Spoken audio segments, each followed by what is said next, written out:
Excelentísimo señor don César Tolosa Triviño, magistrado del Tribunal Constitucional y jurista de reconocido prestigio, alumni de honor de la Universidad de Salamanca, gracias por la oportunidad de escuchar y aprender en el marco de este acto de entrega de los premios Blaus Jurídicos de Oro que promueve el doctor José Ramón Chávez, magistrado del Tribunal Superior de Justicia del Principado de Asturias y presidente de Globoversia, con el apoyo de la editorial del grupo La Ley, cuya gerente de publicaciones del área administrativo local, Lourdes Bernal, también nos acompaña, y con el soporte de la Facultad de Derecho, la decana en funciones, profesora María Ángeles Guerbós Maillo, forma parte de esta mesa. Gracias, decía, por la oportunidad de venir a aprender. En mis responsabilidades como rector escucho y me ilustro con el saber de las distintas ramas del conocimiento de la Universidad de Salamanca, que son muchas, todas las artes y las ciencias se enseñan en Salamanca, dice el lema clásico, pero no tengo tantas ocasiones de aprender derecho, y esta es una de las pocas en el año, no solo por el contexto del acto y por las figuras sobresalientes de los organizadores. Saludo a todas las autoridades, ilustres juristas que nos acompañan, el grupo de promotores, el equipo del doctor Chávez, que es un equipo de división de honor, sino por el tema que se va a tratar tan oportuno y el ponente, magistrado del Tribunal Constitucional, que reúne las condiciones y los requisitos con los que el diseñador de esta institución, Hans Kelsen, nos explicó que debían ser elegidos los magistrados del Tribunal Constitucional. Pero esto lo explicará mucho mejor José Ramón Chávez. Yo me pronunciaré después con el motivo del tema, el Estado de Derecho y su crisis, diagnóstico e importancia, relevancia del asunto, que comparto y agradezco. Así que tiene la palabra el doctor José Ramón Chávez García para la presentación del ponente. Es un inmenso placer, de verdad, estar en el Paraninfo de la Universidad de Salamanca y además tener a mi diestra a dos referentes míos en Derecho Público, don Ricardo Rivero, catedrático, y don César Tolosa. Y además me permiten 3 minutos para presentar a mi querido amigo don César. De don César debo desvelar que su trayectoria jurídica, de este segoviano ilustre, pues surge aquí en las aulas de esta universidad. Cursó aquí los estudios de la entonces se llamaba licenciatura en Derecho y acabó como alumno de honor recientemente. Quizá alguno de los alumnos aquí presente, dentro de muchos años, él alcance esa cúspide de ser magistrado del Constitucional y esté de este lado, lo cual demuestra que no es imposible que alguien siga y haga todo el cursus honorum, como ha hecho muy bien los deberes don César, y esté donde está. Todo empezó el ingreso a la carrera judicial en el año 1982, después de la Constitución, y pasó por el juzgado de instancia, juzgado de instrucción y magistratura de trabajo, o sea, por tierra, mar y aire, todos los órdenes. Después fue magistrado de la Sala Civil y Penal del Tribunal Superior de Justicia de Cantabria y dio un salto nada menos que a la Sala de lo Contencioso Administrativo y como presidente del Tribunal Superior, primero de la Sala del Contencioso Administrativo y ulteriormente del Tribunal Superior de Justicia de Cantabria hasta el año 2014. Pero no ahí recobró ánimo y cogió impulso y llegó al Tribunal Supremo, a la Sala Tercera, en el 2014. Y don César prosiguió su camino y llegó a presidente de la Sala Tercera, nada menos de lo Contencioso Administrativo, en el 2020. Cobró nueva fuerza y fue acogido por unanimidad como magistrado del Tribunal Constitucional desde diciembre del 2022. Ya no hay más peldaños, a mi juicio, que seguir en la carrera jurídica. Yo se me ocurría cuando pensaba en esto, decía, si conocieran a César, César no es un hombre soberbio ni ambicioso en absoluto, es un hombre que le gusta trabajar y reflejarse. Y me recordaba a Edmund Hillary cuando le preguntaron, subió el Everest en 1955, le dijeron, ¿por qué has subido el Everest? Y dice, mira, porque estaba ahí y si no lo intento no me iba a conocer mejor. Pues, don César es así, él trepa y llega al Everest arriba, y cuando llega arriba dirá, pues ahora abajo, porque me cansé, ¿no? Ya está. Pero bueno, no solo es su carrera judicial, tiene una labor docente, una labor académica, tiene un compromiso siempre con la educación cívica, participa en entrevistas, en conferencias. Para mí siempre está abierto generosamente a las propuestas que le hago y, como le digo, siempre dando ejemplo pues, de eso, de los puestos en que está, de que el reconocido prestigio a veces coincide en la forma, de que es reconocido formalmente, y mal la materia, porque él es eso, cuerpo y alma de jurista. Sí resaltaría de él alguna nota. Cuando le preguntaron una vez a Ortega y Gasset por cierto, no se llevaba muy bien con don Miguel de Unamuno, pero no le quita la talla intelectual que tenía Ortega y Gasset. Preguntaron cómo reconocía a un buen filósofo y él dijo: un buen filósofo tiene que ser alguien que se haga respetar, que sea riguroso y además que tenga racionalidad, ¿no? Pues bien, traspasando esto al ámbito jurídico, don César, el respeto a don César es algo ya proverbial, de siempre, de magistrado, ya no estando en el Constitucional. Es el hombre que enseña con su ejemplo la diferencia entre potestas y autoritas, ¿no? No solo tener el poder, hay que ser reconocido, legitimado y respetado. Y eso, al igual que lo que Natura no da, Salamanca no presta, el respeto es algo que se gana y se consigue de una manera, de verdad, con una grandeza interior y ejemplo muy importante. Y don César, por eso, se ha ganado ese respeto. Además, para él, el ciudadano, para don César, no es el justiciable, palabra horrible que a veces deviene en ajusticiado, no. Para él es alguien que merece justicia con mayúsculas. El segundo requisito de Ortega era el rigor. Yo les invito a que vean un poco las sentencias, las lean, las de don César. Se caracteriza por un lenguaje claro, accesible, el orden, antecedentes, hechos, avanza. Ahí sí que veis lo de no vencer, sino convencer, propio de Unamuno. Y luego la herramienta, la racionalidad. En la sentencia de don César no hay espacio para la arbitrariedad. Él coge el toro por los cuernos. Se podrá compartir o no, pero está tejido de forma razonable y razonada. Y lo sabe explicar, cosa que no todos podemos hacer a veces de lo que hacemos. Y demuestra además que es compatible el derecho con el sentido común. Sus contribuciones jurisprudenciales muy numerosas. Hay sentencias de esas que todos guardamos y atesoramos, unas de planes de urbanismo, responsabilidad patrimonial, de extranjería, es un pequeño tesoro que todos tenemos para tirar de la mochila cuando alguna vez se nos plantea un caso, ¿no? Artículos, publicaciones que pasan también por todos los ámbitos, el derecho administrativo laboral, sancionador, contratación o derecho constitucional. Pero además, debo confesarles algo, y es que este hombre extraordinario, ahora que no nos oye, pues mire, nunca envejece, ¿sabe? Se mantiene siempre joven, con una curiosidad y una actualización, pero no solo en derecho. Es un hombre que, si lo conocen de cerca, él no soporta la descortesía ni la estupidez del petulante, ¿sabe? Pero tampoco endulza lo que tiene que decir cuando debe decirlo. Pero les aseguro que es un hombre muy campechano, de verdad, y además muy divertido. Tiene un humor estilo de la vieja codorniz, ¿sabe? Reserva un humor para cuando aparca la toga y se relaja en buena compañía, una maravilla. Y por si fuera poco, mantiene un equilibrio, ese equilibrio tan difícil de los que vivimos del derecho, lo mantiene en cuanto atiende a su familia, a José, a sus hijas, su pasión por el derecho y por sus amigos. En definitiva, tengo ese privilegio de contar con la amistad aprobada de César y ha acudido aquí al llamado en una muestra más de su generosidad personal e intelectual. Adelante, César, no quito tiempo a tu ponencia.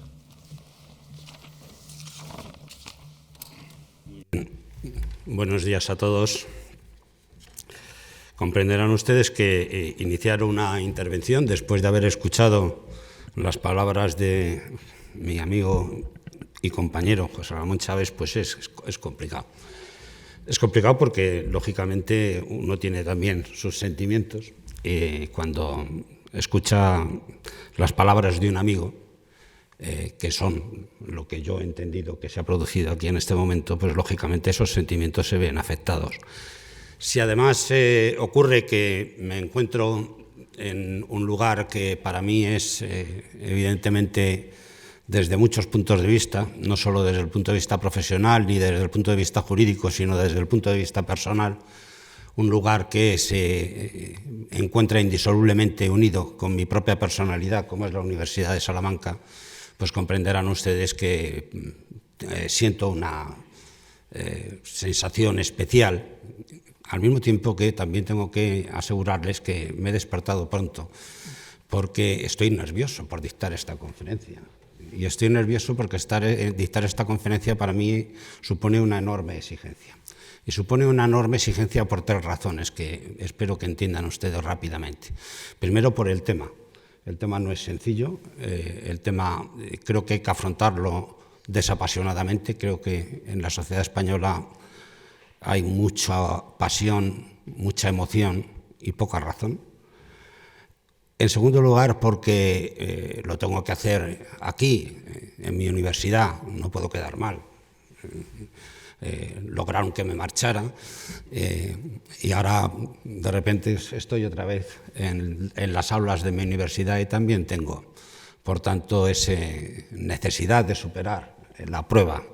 Y en tercer término, porque tengo un público privilegiado desde el punto de vista jurídico. Yo he querido, y así se lo transmití a José Ramón, estar presente en la totalidad del acto, no incorporarme solo en el momento de mi intervención, porque tengo que transmitirles a todos ustedes un mensaje que ya se ha hecho constar aquí, pero que se lo va a transmitir un magistrado del Tribunal Constitucional, en lo que eso pueda valer, si es que les vale de algo. Yo soy lector de sus blogs y, por tanto, yo me aprovecho de su trabajo y, consecuentemente, tengo un enorme respeto y una enorme consideración por el trabajo que formulan. Y hoy tengo la ocasión, en esta reunión de los mejores blogs jurídicos de nuestro país, de dar las gracias en nombre de todos los que aprovechamos ese trabajo.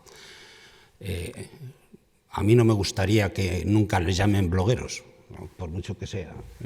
Ustedes lo que son es juristas con mayúsculas. Y esa es la realidad.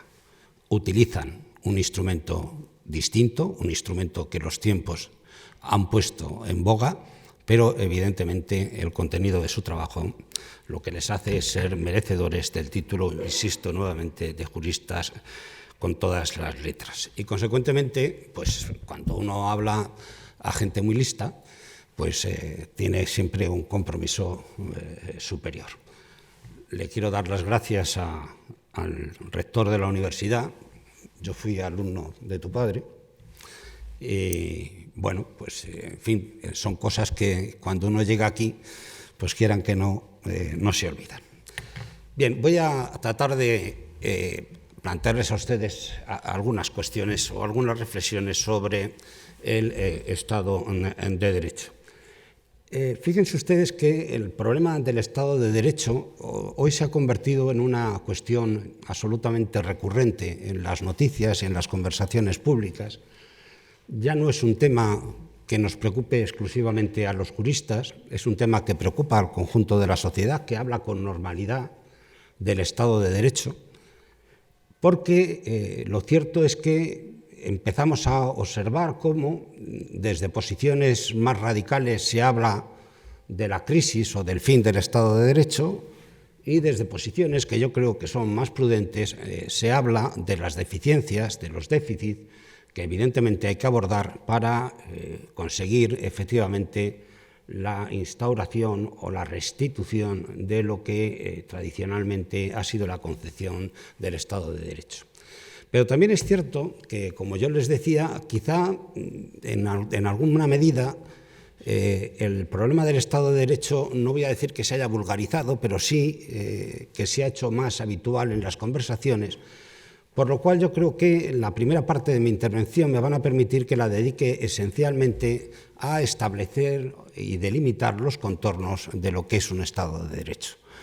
Porque sabiendo lo que es un Estado de Derecho, o lo que al menos para mí es un Estado de Derecho, seremos capaces posteriormente de buscar cuáles son precisamente esas debilidades que en este momento pueden aparecer, que pueden dar lugar a su sanación o, en otro caso, evidentemente, llevarnos hacia esas situaciones más catastrofistas de la crisis del Estado de Derecho.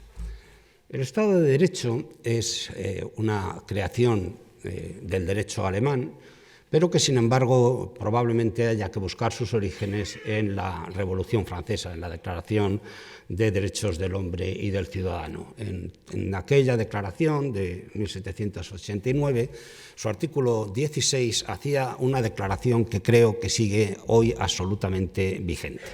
Se decía entonces que una sociedad en la que no esté establecida la garantía de los derechos ni determinada la separación de poderes carece de Constitución.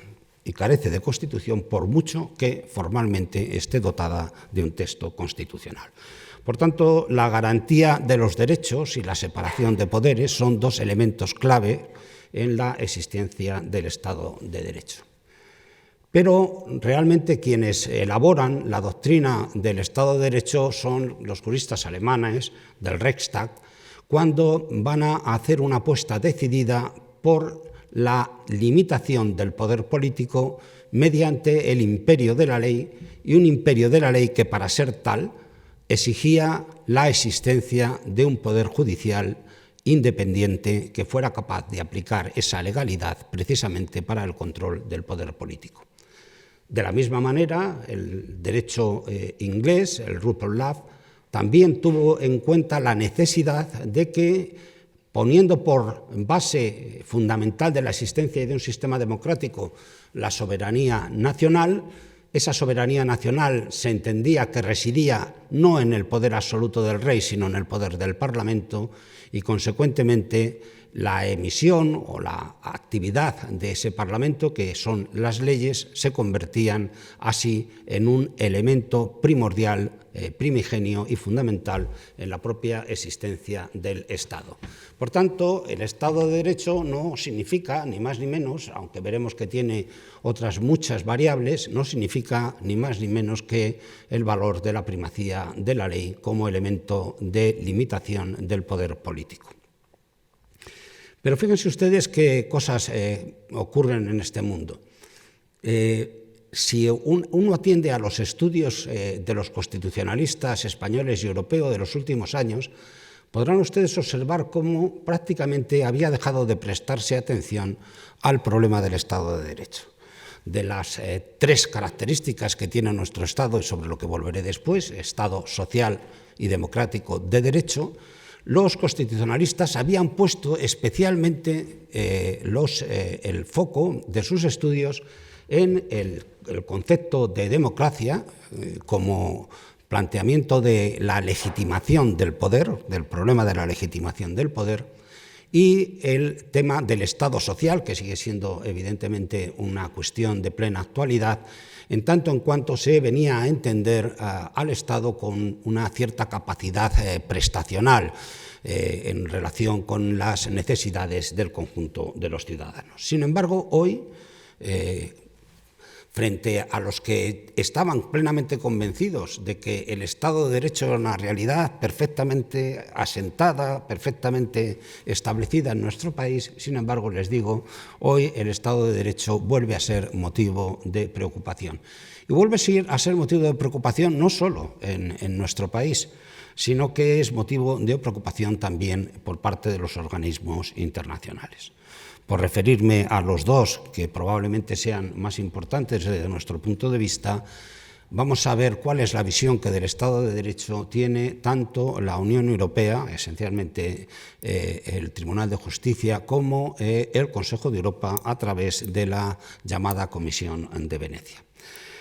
El Tratado de la Unión Europea es suficientemente claro. En el artículo 2 establece cómo el Estado de Derecho es uno de los valores fundamentales de la Unión Europea. La existencia, por tanto, del Estado de Derecho es algo que está íncitamente vinculado con la propia existencia de la Unión Europea. Y el Estatuto del Consejo de Europa habla no del Estado de Derecho, sino del imperio del derecho, y entiende que ese imperio del derecho es absolutamente imprescindible para que podamos tener una auténtica democracia. De tal manera que tanto la Unión Europea, esencialmente a través de un documento fundamental como es el documento del año 2014, en el que se establecían unas reflexiones sobre el nuevo marco de la Unión Europea para reforzar el Estado de Derecho, en el que se contiene una idea que hoy es fundamental y que además se está poniendo en práctica, y es que la Unión Europea no solo tiene como valor fundamental el Estado de Derecho, sino que la Unión Europea se convierte en guardián del Estado de Derecho del conjunto de los Estados miembros, vean si no las actuaciones en relación con Hungría o con Polonia.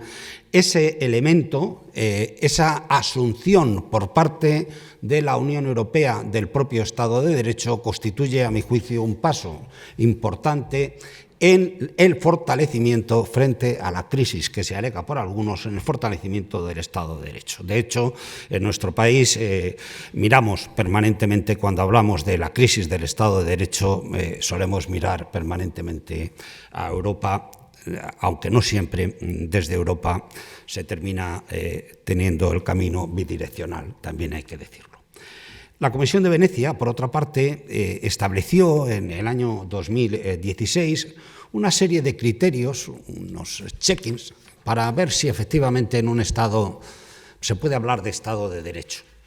vamos a citarlos para que ustedes vayan empezando a hacer, si quieren, su propio diagnóstico sobre si efectivamente en España estamos o no ante un verdadero Estado de Derecho. El primer principio es el principio de legalidad. Y el principio de legalidad no solo supone el imperio de la ley, sino que supone exigir determinadas condiciones al proceso de creación legislativa.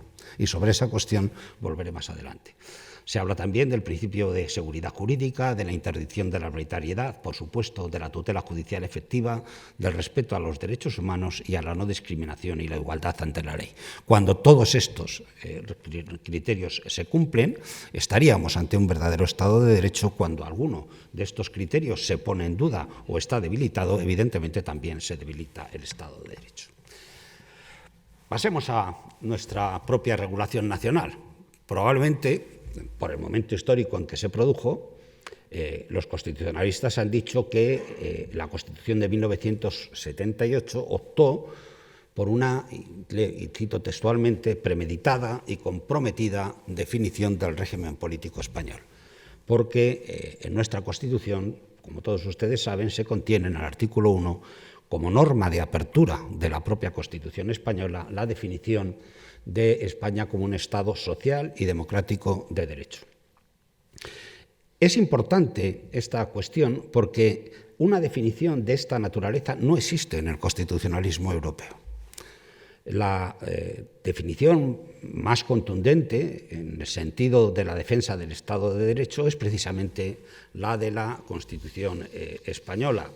Es verdad que existen otras constituciones de las que más influyeron en la nuestra, que tienen nociones prácticamente similares, pero menos rotundas. Así, la Constitución alemana habla de una república, de una república como Estado federal, democrático y social, y los italianos conservan todavía una cierta nostalgia por el pasado cuando hacen referencia a que Italia es una república democrática fundada en el trabajo. A mí esa definición me recuerda, no sé si al rector también, nos recuerda a ciertos momentos que tenían que ver más bien con un régimen diferente al que en este momento tiene la República Italiana.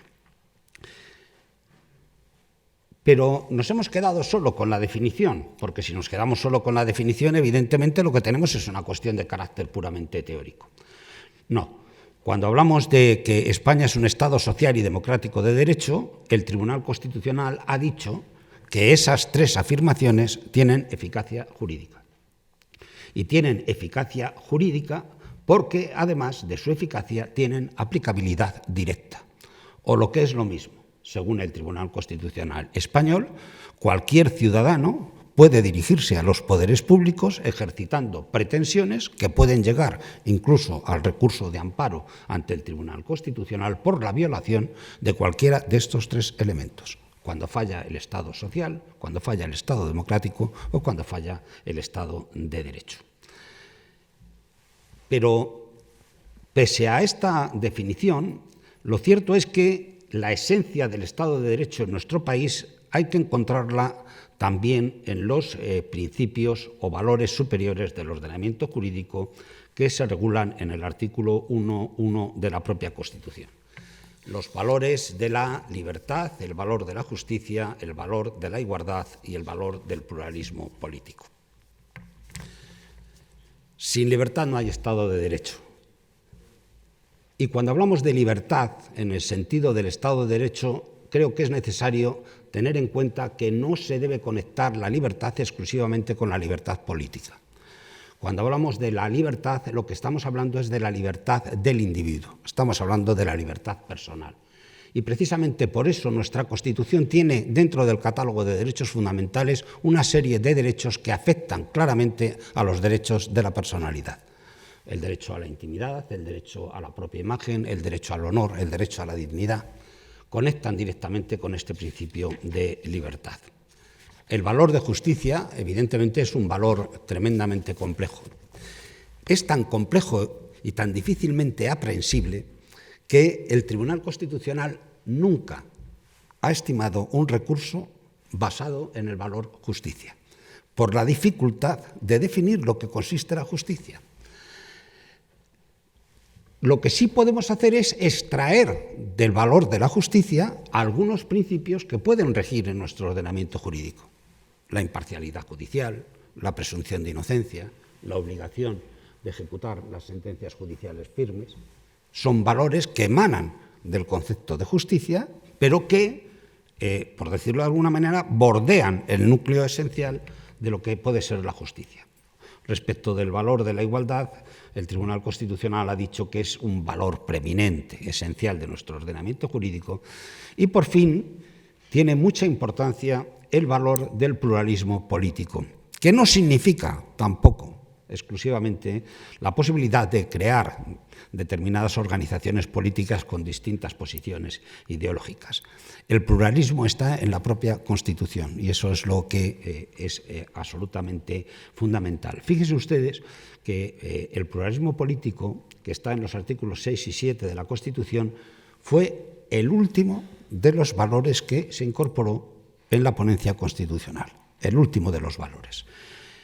¿Por qué es importante? Porque miren ustedes, el Tribunal Constitucional ha dicho que la Constitución, no el sistema político, sino la Constitución, es un texto abierto y lo define, y a mí me gusta mucho esta definición, como un marco de coincidencias suficientemente amplio como para que dentro de él quepan opciones políticas de muy diferente signo. Por tanto, esto y no otra cosa es el pluralismo político. ¿Y qué tiene que existir para que haya un Estado de Derecho, además de respetar la definición del Estado y los valores del ordenamiento jurídico? A mi juicio hay tres ideas esenciales, tres criterios esenciales que hay que comprobar para llegar a la conclusión de si estamos o no estamos ante un verdadero Estado de Derecho. Yo ya les adelanto que, pese a las críticas a las que voy a dedicar, porque como comprenderán ustedes, una intervención en una universidad necesariamente tiene que contener una cierta crítica, porque la autocomplacencia creo que debería estar fuera de las aulas universitarias. Pese a esa crítica, tengo que empezar por decirles que yo creo que España es un Estado de Derecho. Mejorable, evidentemente, pero es un Estado de Derecho, porque se van a cumplir, al menos en principio, estos requisitos. Los requisitos serían tres, fundamentalmente. En primer lugar, es la primacía de la Constitución. En segundo lugar, sería el del sometimiento al principio de legalidad. Y el tercero, principio de legalidad junto con principio de certeza jurídica o de seguridad jurídica. Y el tercero sería el principio de la existencia de una tutela judicial efectiva ante jueces y tribunales independientes. Que el texto constitucional es un texto que tiene primacía sobre todas las demás normas jurídicas, lo afirma el artículo 9.1 de la Constitución. Los ciudadanos y los poderes públicos, dice la Constitución, están sujetos a la Constitución y al resto del ordenamiento jurídico. Por tanto, no estamos ante una mera declaración de intenciones como las constituciones de los siglos XVIII y XIX, sino que estamos ya realmente ante una verdadera norma jurídica, insisto, que puede servir de base para el ejercicio de acciones y de pretensiones de los ciudadanos frente a los propios poderes públicos.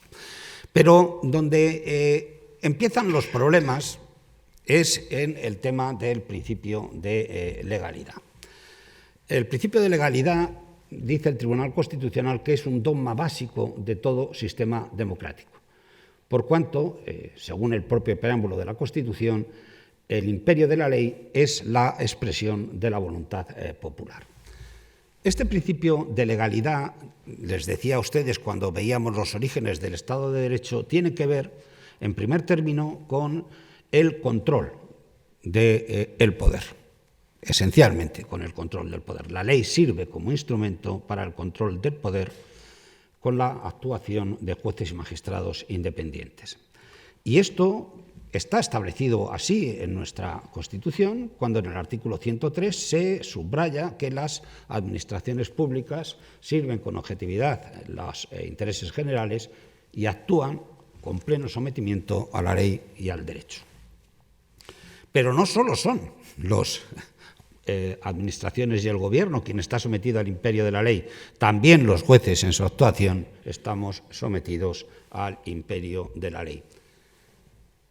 Estamos sometidos al imperio de la ley a la hora de adoptar nuestras resoluciones, pero los jueces y los magistrados, desde la perspectiva del principio de legalidad, tenemos un papel mucho más importante, porque la Constitución nos ha convertido en los guardianes del principio de legalidad. Somos quienes debemos hacer cumplir el principio de legalidad. Y por eso el artículo 106 dice que somos nosotros, los tribunales, los que controlamos la potestad reglamentaria y la legalidad de la actuación administrativa, así como el sometimiento de los fines que a ésta la justifican. Para que eso sea cierto, y sobre esto hablaré después, evidentemente hay un elemento imprescindible, y es que esos jueces y tribunales encargados, guardianes de la legalidad, sean jueces independientes, sean jueces imparciales. En este momento, el principio de legalidad en nuestro país, aunque luego hablaré más extensamente, plantea algún problema. A mi juicio plantea como mínimo 3 problemas. Insisto, luego entraré en más. En primer lugar, porque ya no está tan claro el que la producción legislativa en nuestro país esté en manos del Parlamento. Se ha producido, se está produciendo, y creo que todos somos conscientes, un ensanchamiento, se está dilatando cada vez más el papel que adoptan el Gobierno a la hora de la producción legislativa. Luego, insisto, lo analizaré en segundo lugar. Segundo término, cada vez tenemos, y esto es fruto del propio Estado de las autonomías, tenemos también descentralizado los núcleos de poder legislativo, porque junto al Parlamento Nacional aparecen las normas de las comunidades autónomas. Y por último, volvemos otra vez a un viejo problema que parecía más o menos resuelto a partir de 2 o 3 sentencias del Tribunal Constitucional, pero que vuelven a aparecer, y es la utilización de la ley como mecanismo de escape del control judicial. Y me estoy refiriendo a la cada vez más frecuente caracterización de las leyes como leyes singulares y, como no, como leyes de naturaleza general. O lo que es lo mismo, disfrazar de ley lo que en realidad no es más que un acto administrativo que, si se quiere, puede ser con un destinatario plural, pero que en definitiva no deja de tener esa caracterización. Otro elemento fundamental para que exista el Estado de Derecho unido, decía, que al principio de legalidad, es el principio de seguridad jurídica. Sin seguridad jurídica es difícil que podamos avanzar. Y luego me van a permitir ustedes que les haga también alguna reflexión sobre el momento en que en este país vive el principio de seguridad jurídica. La certeza jurídica significa 2 cosas. Significa predecibilidad en la interpretación que se va a hacer de la norma, partiendo precisamente de su claridad, y además supone una cierta certeza porque el ciudadano le permite conocer cuáles van a ser las consecuencias jurídicas favorables o desfavorables de la aplicación de una determinada norma. La seguridad jurídica es precisamente la otra cara, si se prefiere, en paralelo a probablemente uno de los mayores vicios que pueda tener el aplicador del derecho, que es la arbitrariedad. Y por fin llegamos a la tutela judicial efectiva. Evidentemente, esta tutela judicial efectiva es absolutamente imprescindible en nuestro Estado y supone la plasmación de una serie de garantías procesales que encuentran ustedes con absoluta normalidad en la legislación procesal y que también hay que decir que da lugar a prácticamente el 80% de los recursos de amparo que examina el Tribunal Constitucional. el Tribunal Constitucional. En el Tribunal Constitucional, si no lo eres, en un año te conviertes en un experto en tutela judicial efectiva, porque es lo que estás viendo permanentemente a todas horas. Por tanto, el valor de la tutela judicial efectiva es imprescindible. Pero permítanme que machaconamente siga diciendo que para que exista una verdadera tutela judicial efectiva es necesario que contemos con un poder judicial absolutamente independiente y en el que nadie ponga en duda la separación de poderes. Junto a eso, tenemos otro elemento fundamental de defensa del Estado de Derecho, que es una regulación probablemente de las más completas del catálogo de los derechos humanos que existe en este momento en las constituciones modernas. Tenemos, no solo tenemos establecido un catálogo amplio, el título primero de nuestra Constitución es sumamente amplio, sino que además esos derechos están tratados también con amplitud. Cuestión distinta es luego cuál sea la aplicación práctica de todos esos derechos, pero en principio en ese sentido no tenemos problemas.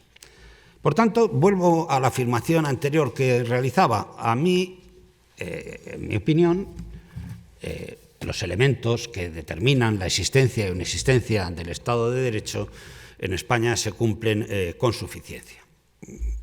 Creo que podemos decir que ese test lo podemos aprobar sin ningún tipo de problema. Pero también hay que ser conscientes de que tenemos nuestros defectos y que tenemos algunos problemas. Yo me voy a referir a dos que afectan a dos cuestiones que a mí me preocupan enormemente. Por una parte, creo que hay que hacer una reflexión sobre el tratamiento y la caracterización que están teniendo en los últimos años las formas de creación y de producción legislativa. Y, en segundo lugar, el problema de la independencia del Poder Judicial en nuestro país, anudado a algo que creo que se basa en una cierta confusión, y es el papel del Consejo General del Poder Judicial en la independencia de los jueces. Ahora me explicaré. Respecto a la primera cuestión, la producción legislativa, les decía a todos ustedes que lo normal, y así lo entendíamos todos, es que teníamos España y nuestro modelo constitucional era un modelo que se basaba en tres pilares fundamentales: el poder ejecutivo, el poder legislativo y el poder judicial. Yo, permítanme el atrevimiento, creo que en este momento probablemente estemos ante un sistema dualista, un sistema en el que el poder político y el Parlamento prácticamente actúan de consuno y la otra cara de la moneda, el otro elemento base, es el poder judicial. Porque lo que es cierto es que esa reserva competencial del ámbito de la producción legislativa, que tradicionalmente y de acuerdo con la propia Constitución debería tener el Parlamento, hoy es dudoso que se pueda realizar una afirmación tajante de esta naturaleza, pese a que evidentemente el Parlamento conserva esos poderes. El problema es que los poderes que conserva el Parlamento ya no se sabe muy bien si son poderes que se ejercen de forma autónoma por el propio Parlamento o son poderes que se ejercen en consonancia con el partido político gobernante que ostenta el Poder Judicial y el Poder Ejecutivo, y que al mismo tiempo, lógicamente, ostenta la mayoría parlamentaria. Con ser esto posiblemente preocupante, porque esto tiene una deriva que a mí me preocupa enormemente, y es que no hay un régimen parlamentario democrático sin respeto a las minorías parlamentarias. Insisto, con ser eso preocupante, el problema es que en los últimos años el Gobierno se ha convertido en el legislador ordinario. Es verdad que la Constitución autoriza y le concede la posibilidad de realizar actuaciones de naturaleza legislativa, pero lo hace de forma excepcional y lo hace esencialmente mediante los mecanismos de proposiciones de ley y sobre todo mediante el mecanismo del artículo 86 del decreto ley. Miren ustedes, todos los sistemas de producción legislativa que están incluidos en nuestra Constitución son igualmente válidos, pero no todos los sistemas están dotados de las mismas garantías ni nos aseguran la calidad del producto final. Me explico.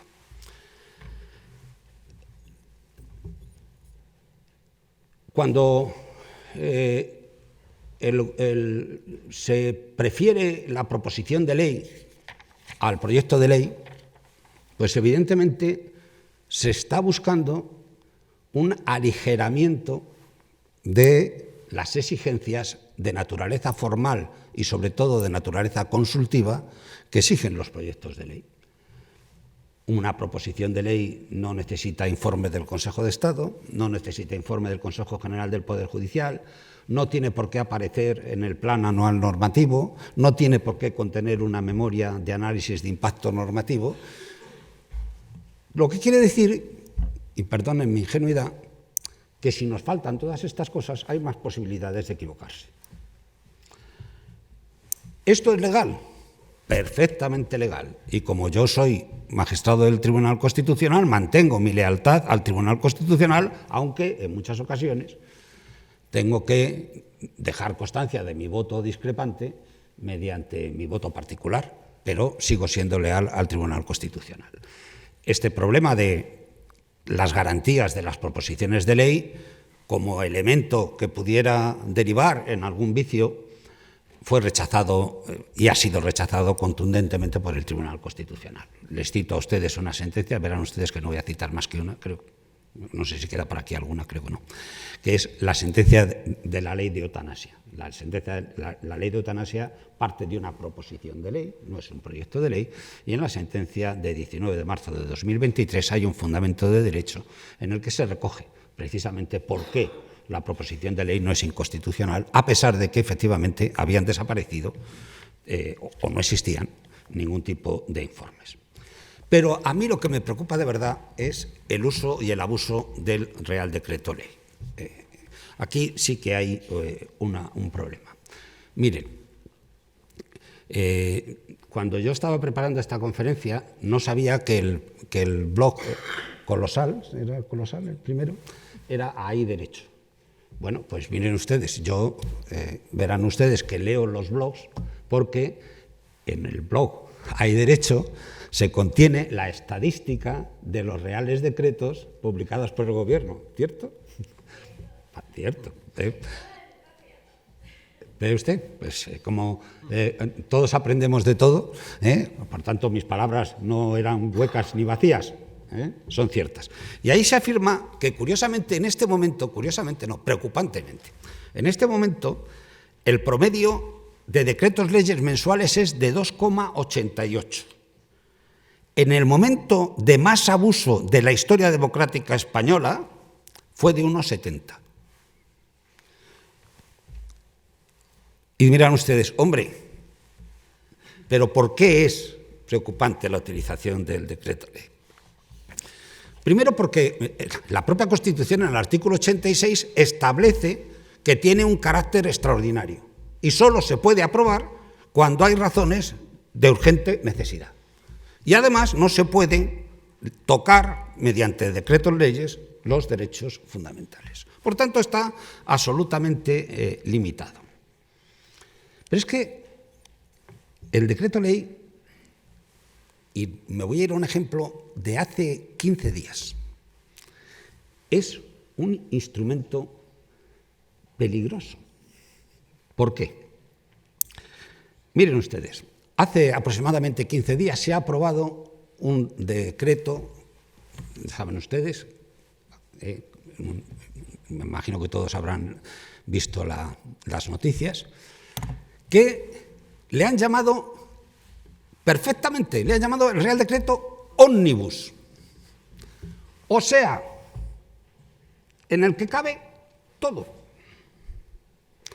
Pero tienen ustedes un problema. Ustedes, a mí me toca de vez en cuando, no me gusta mucho, cogen un carrito de la compra y se van a la compra. Esto es lo mismo, ya verán ustedes, les voy a poner el ejemplo. Y ustedes compran un montón de cosas. Y cuando llegan a la caja, se dan ustedes cuenta que los yogures están caducados. Y dice, cajera, que quiero devolver los yogures. Y me llevo el resto. ¿Qué pasaría si la cajera le dijera, o deja usted todo, o se lleva usted los yogures caducados? Pues así funciona el sistema del Real Decreto Ley. Porque yo no puedo plantear enmiendas. O voto sí a todo o voto no a todo. Aunque las cosas estén todas metidas en el mismo cesto y sean absolutamente dispares. Pero eso tiene otro problema. Que si su contenido es así de heterogéneo, ¿a cuál de todos los contenidos les vamos a aplicar el principio de la extraordinaria y urgente necesidad? ¿A todos? ¿A alguno? El sistema, insisto, demuestra muy poco aprecio, además, por el trabajo de la minoría. Además, los decretos ley suelen convertirse, después de su convalidación, en malas leyes, desde el punto de vista de la técnica legislativa, en malas leyes.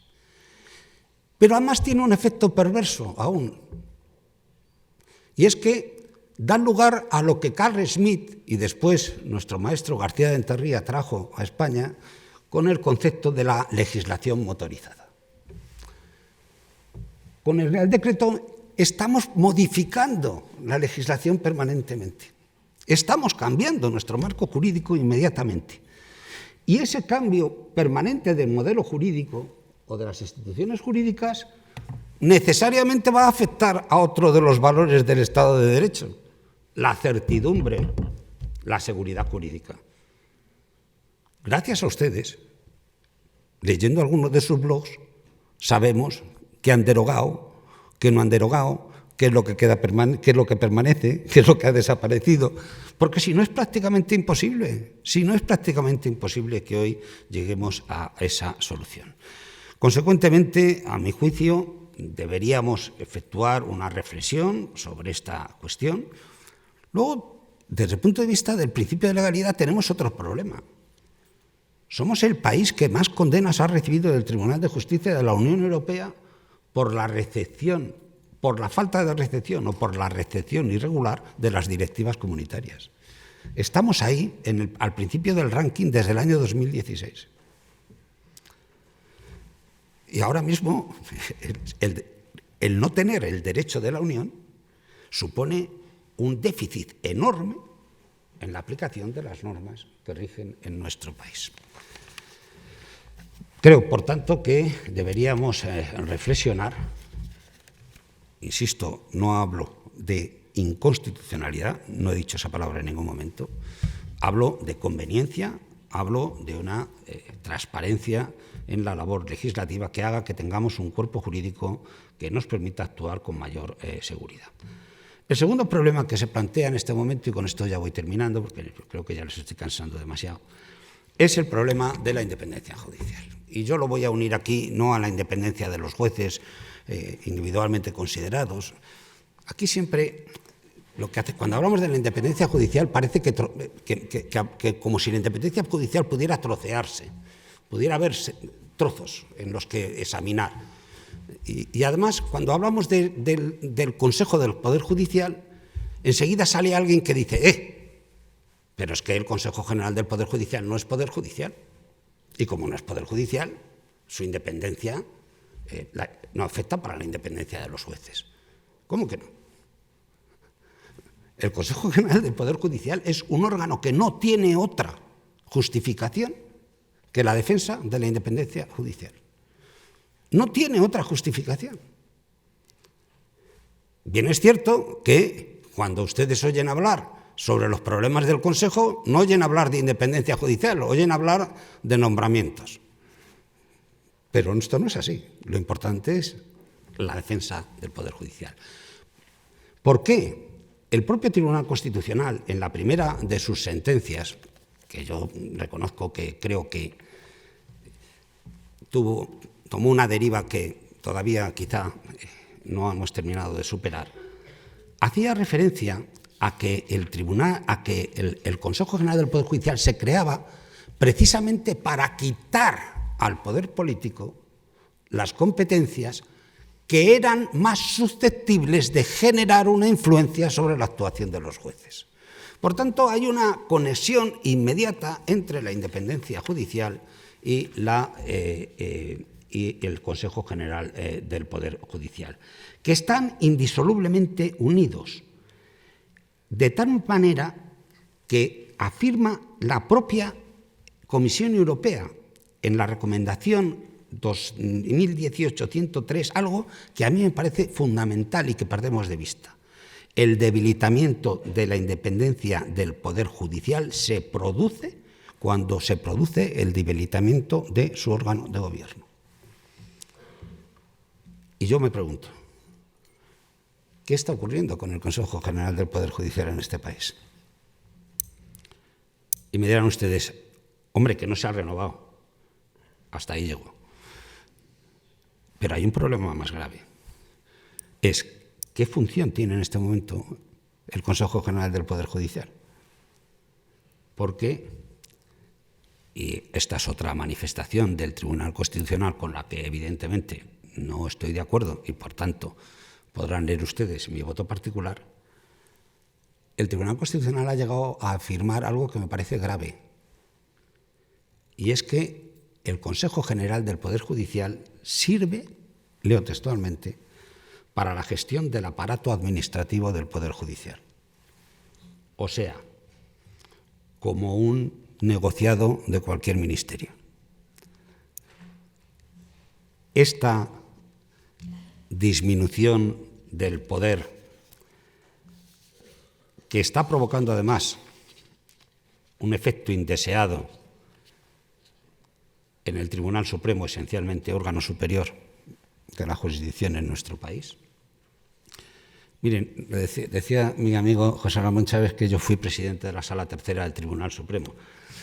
Yo no sé si es que me ascendieron al Tribunal Constitucional o me marché corriendo por cómo venía la situación. ¿Saben ustedes cuánto, y con esto termino, cuántos magistrados tiene la Sala Tercera del Tribunal Supremo en plantilla? Pues se lo digo yo, 33. ¿Saben ustedes cuántos van a quedar al final de este año? 18. Si eso no afecta a la independencia judicial y al funcionamiento de la justicia, que venga Dios y lo vea. Y como decía Balzac, y en esto tampoco me quiero meter mucho más, en un país que empieza por desconfiarse de sus jueces, es el principio del fin y el comienzo de la disolución social.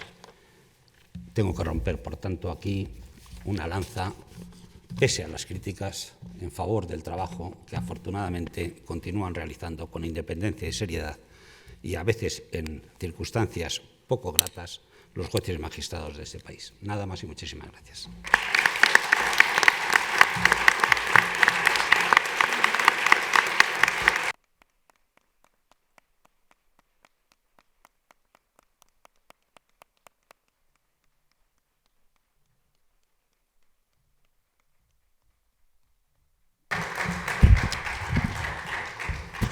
Muchísimas gracias al excelentísimo señor don César Tolosa Triviño por su lúcida y brillante exposición de las deficiencias y flancos mejorables del Estado de Derecho español. España se constituye sin duda un Estado social y democrático y lo es de derecho gracias a la labor cotidiana de los jueces y magistrados de ese Poder Judicial que hay que preservar y que es garantía de la libertad y de los derechos de todas las personas. Esto lo explicará después en sus palabras antes del cierre el magistrado José Ramón Chávez, pero ahora tiene la palabra Lourdes Bernal, gerente de publicaciones del área administrativa.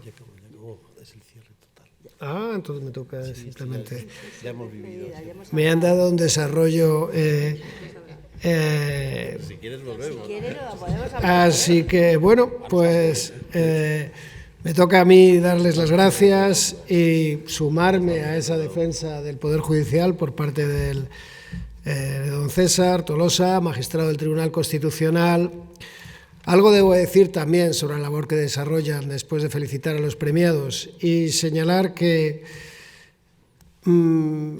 cuando las mayorías imponen por la vía de los hechos resultados jurídicamente discutibles, queda el debate doctrinal, la crítica de la comunidad jurídica e instituciones que son clásicas en nuestras dinámicas profesionales. Una de ellas, releí este fin de semana un texto, una pequeña monografía olvidada del Centro de Estudios Políticos y Constitucionales, el voto particular, tan relevante en la cultura constitucional de los Estados Unidos de América, donde los magistrados de la Corte Suprema expresan sus discrepancias con razones y argumentos poderosos que son rememorados hasta el día de hoy. El voto disidente del juez Holmes, la sentencia Lochner, es el acta fundacional del derecho administrativo norteamericano.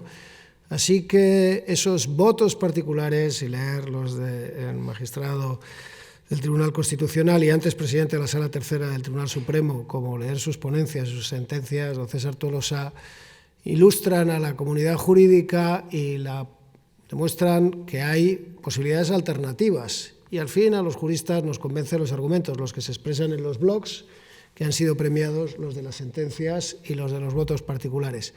También quiero reivindicar en el formato de blog y en el clásico tradicional de las revistas y las publicaciones de las editoriales jurídicas un género un tanto descuidado o considerado menor. La monografía es la novela, la recensión también es conocida, pero el comentario jurisprudencial ha sido y puede seguir siendo la vía de interlocución cotidiana entre doctrina y magistrados en el intercambio de opiniones y argumentos.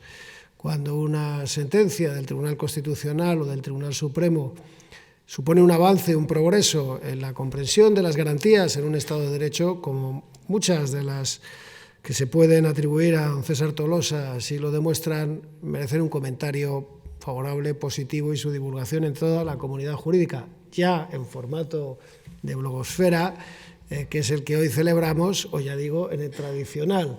E igualmente, cuando una sentencia, ya sea del Tribunal Constitucional o del Tribunal Supremo, nos sorprende con un retroceso en la defensa de las garantías y del Estado de Derecho, puesto que la construcción del Estado de Derecho no es un proceso lineal, ni uniforme, ni homogéneo, aunque el paraguas de la Unión Europea nos proteja bastante, pues la doctrina y los comentaristas del mundo del derecho en cada uno de los medios y fuentes posibles hoy, que son tantos, y especialmente los que consiguen un mayor impacto y llegada por su inmediatez y su accesibilidad, han de subrayar esas situaciones que se producen. El abuso del decreto ley es un clamor, ha dicho en su conferencia don César, y la comunidad jurídica pues está llamada a denunciarlo, y el menoscabo de garantías que comporta la situación de reducción del papel institucional, el papel constitucional del Consejo General del Poder Judicial, que nunca debería ser considerado como un gestor, un mero gestor del aparato administrativo. Para eso están pues otras oficinas y no el Consejo General del Poder Judicial. También representan interpretaciones de nuestra norma fundamental que merecen comentarios en todas las fuentes. Enhorabuena a los premiados, muchas gracias a los promotores del acto, José Ramón Chávez, y al Grupo La Ley, en la persona de su gerente de publicaciones del área administrativa, Lourdes Bernal. Gracias siempre a la Facultad de Derecho por su participación en estos actos, señora decana en funciones. Y gracias a un ilustrísimo egresado de la Facultad de Derecho de la Universidad de Salamanca, que le ofrece el mejor ejemplo a nuestros futuros estudiantes, demostrando hasta dónde pueden llegar, hasta lo más alto. Muchas gracias, don César.